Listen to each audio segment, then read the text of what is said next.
कागज की एक नाव से मैं हूं सवार और इसी से मुझे करना है सागर पार।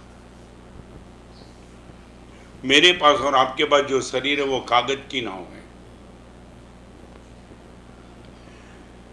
सच बोलो, मैं आपको पूछना चाहता हूं, आप अकेले चलो, आपके सामने बेल अकेला आ जाए तो कौन भागेगा? तुम भागेंगे, बेल भागेगा?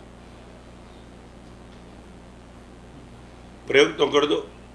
आप रास्ते पे अकेले चलो और अकेला बेल सामने से आ जाए, आप डरेंगे कि वो डरेगा आपसे? आपके सामने बेल भी ताकत वाला है ना। नरक तो देखा नहीं हमने, देवगति को भी देखा नहीं। आपके सामने बेल को देख लिया ना। बेल को तो छोड़ो यार, बेल को तो छोड़ो। बाथरूम में तुम स्नान कर दो, कॉकरोच निकल गया ना, सब इज्जत बिज्जत का कचरा छोड़ के तुम भाग जाएंगे। अरे एक कॉकरोच आपसे इतनी ताकत रहता है, बेल ताकत रहता है, चूहा ताकत रहे, तुम ताकत वाले कहाँ हो? और मैं ये कहना चाहता हूं, एक कॉकरोच आपको यदि बाथरूम से भगा देता है, मगर भगवान ने कहा कि दोस्त, यही शरीर से तू महावीर बन सकता है। मनुआ तुममेव सच्चम।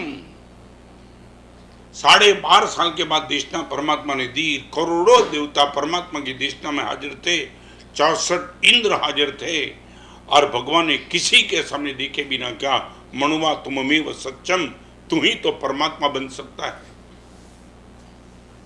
एक प्रतिभा मेरे शरीर में, कागज की एक नाव में मैं हूं सवार और इसी से मुझे करना है सागर पार। यही कागज की नाव। रात को सो जाओ, खिड़की खुली रखो, और सुबह उठेंगे पता चलेगा सर्दी हो गई। 2 रोटी ज्यादा खा ली, गैस हो गया। जो कम खा ली, चक्कर आने लगा।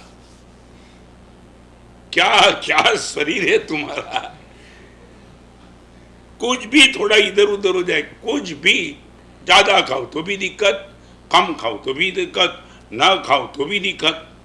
माने बिना शिकायत का तुम्हारा 1 मिनट कोई पूछो ना, शरीर को पूछो। मन की पूछो तो लोग बोलेंगे मस्त हूं, मगर शरीर को पूछो।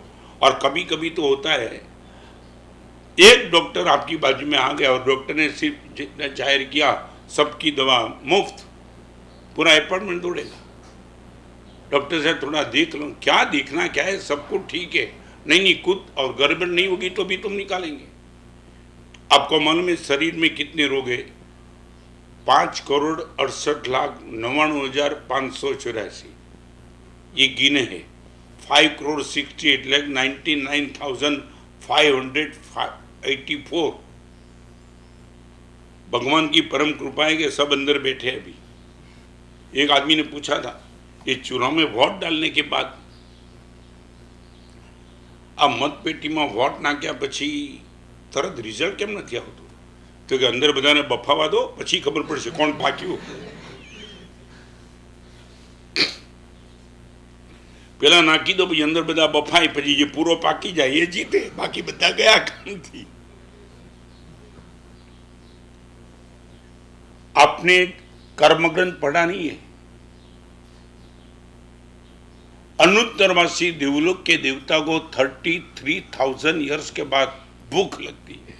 भूख सिर्फ आफ्टर 33,000 ईयर्स। और सिर्फ सोचना, एक बार सोच लिया मुझे भूख लगी है, और एटमॉस्फेयर से जो पुद्गल आते उनके शरीर में जाते, फिर 1 ही मिनट के बाद आफ्टर 33,000, फिर भी अनुत्तरवासी देवता को नौकाशी का पचकान का लाभ नहीं है, वो आपको है। करोड़ों देवता के मालिक ने आज तक कभी दान नहीं किया। शालिभद्र का दान प्रसिद्ध हो गया, कोई देवता ने दान किया क्या? अब्जों रुपए का मालिक देवता के पास दान नहीं है। तीसरे देवलोक से ऊपर जीवन भर का ब्रह्मचर्य सभी देवलोक के देवता का है, मगर किसी के पास सील नहीं है, नवकाशी का पचकान नहीं है, और तीर्थंकर नाम कर्म निकाचित करने की भावना नहीं है। दान, शील, तप और भाव आपकी ही मोनोपोली है। क्या उलझे हो तुम? यही करोड़पति के चक्कर में तुम पड़े हो। आप मैं बताऊं, भवनपति का भूत नीचे आ जाए ना, तो तुम भिखारी हो जाएंगे, चाहे तुम 500 गज के मालिक होगे। मैं भूत की बात करना चाहता हूं, તમે ભગવાનમાં માનો કે ન માનો, પણ ભોવામાં ને ભૂતમાં તો માનો જ। क्या है आपके पास, फिर भी ये शरीर की परमात्मा ने प्रशंसा की। मैं रिपीट करूं, देवलोक के देवता के पास धर्म करने की बहुत ताकत है, पाप छोड़ने की ताकत सिर्फ मानव के पास है। ये लिख दो तुम्हारी डायरी में, धर्म करने की ताकत देवलोक के देवता के पास भी है, मगर पाप त्याग करने की ताकत तुम्हारे पास है, वो किसी गति में किसी के पास नहीं है।